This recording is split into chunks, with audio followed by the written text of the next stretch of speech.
Hi guys, welcome to my channel, Ma'am Shalene and Angelo's Vlog.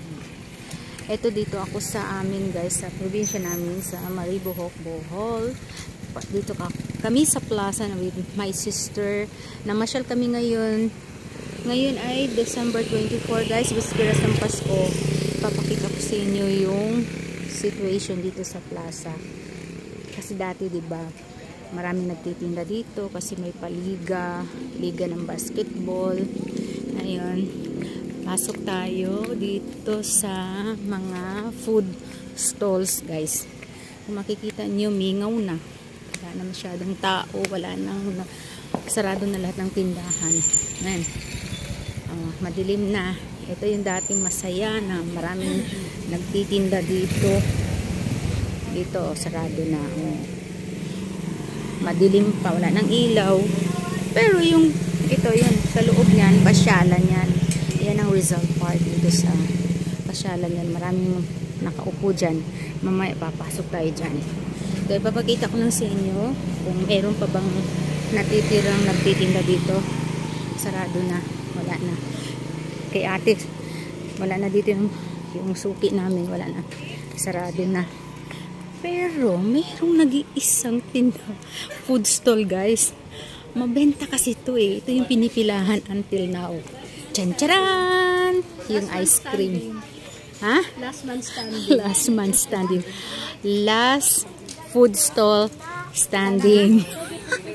Ito talaga yung malakas eh. Yan o. Sila lang ang bukas. At the rest, they're buying ice creams. Wala kami, hindi kami bibili kasi wala kaming pera. Wala kaming dalang pera. Good luck to you. Good luck. Mabenta pa rin. Nag-iisa na lang sila oh. Wala nang ibang tindahan din na mapipilitan talagang bumili sa kanila.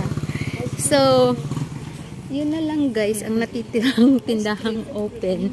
Tapos, yung mga dito sa loob, may mga namamasyal, may mga nagdi-date diyan sa loob. Pasok tayo guys sa loob ng Rizal Park dito sa pasyalan. Kahit na wala ng mga food stalls dito nagtitinda, ito may namamasyal pa rin sa loob. Ayan. Mga family nagpapahangin dito kasi masarap umupo dito sa gabi.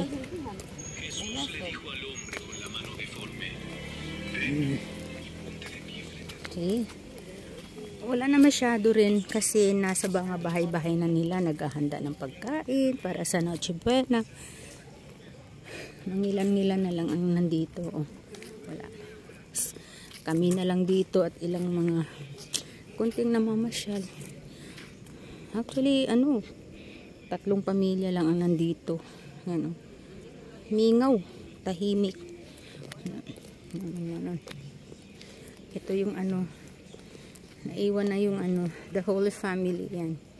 Tapos ito yung stage kung saan dito ginaganap yung program. Christmas program until December 15 kasi